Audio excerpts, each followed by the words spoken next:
He leaves as Wethersfield High School's all-time winningest basketball coach. Hall of Famer Jeff Parsons says he's got plenty left in the tank as he takes on a new challenge in the final stretch of his outstanding career in education and coaching. Here's FCA's Dan Pearson. At bat for the Titans, number 14, Dylan Horry. It really is bittersweet. This is Jeff Parsons' sweet spot. If there's a kid in the room, he or she has Parsons' attention. Certainly if those kids are wearing geese or Titans on the front, the attention is magnified. Wethersfield's been my life, and I always told people if they took my blood, it'd be green. So, you know, it is bittersweet. Well, he's changing colors, leaving his post as a very successful boys basketball coach at Wethersfield and athletic director to the A&W Co-op to Fulton High as AD and assistant principal. I was at Roseville, which I thought was, before I came up here, that I thought was God's country. I loved it. And, you know, this opportunity came, and I'm glad. And my goal was, too, and then to retire from Wethersfield, it really was. But this opportunity with Fulton came about, and I just couldn't turn it down, and my wife's been behind it. Parsons' move to Fulton will not only be a change in geography, but also a game changer when it comes to the routine of his life. The X's and O's, I don't think I'll get away from it. I bet, you know, I'll probably scout. Somebody will call me and say, hey, you want to go watch this game?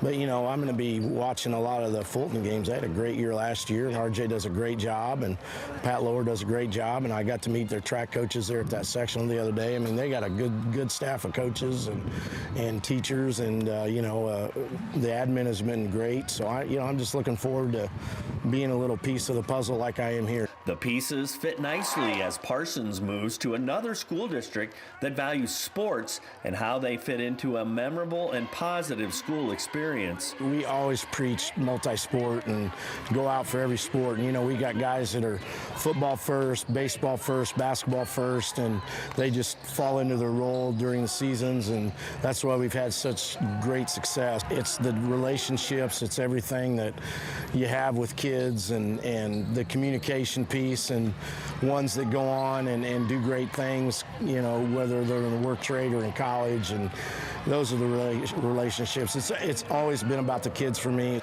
Jeff Parsons moving on with plenty of energy to serve at Fulton High and with plenty of special memories and high impact with the Wethersfield and Anawan school communities.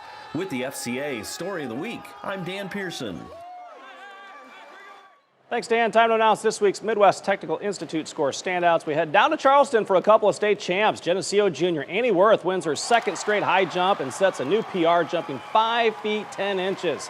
Sterling junior Alice Sotelo also with a personal record in the triple jump, 37.27 feet to earn state gold. Here are the rest of the MTI score standouts. Abby Glacken from Alleman scores a pair of goals in the Pioneers Sectional Championship win. In the Pleasant Valley Shuttle Hurdle Relay team of Max Duran, Daniel Zeitlow, Makai Wilson, and Duran Necker with the state title. Vote for this week's score standouts by following the link on the sports page at WQAD.com or go to Twitter at @WQAD to cast your vote. Polls are open until Thursday at noon. That's our show for tonight. We'd like to thank you for watching, and we hope to see you back here next week for the Score Sunday.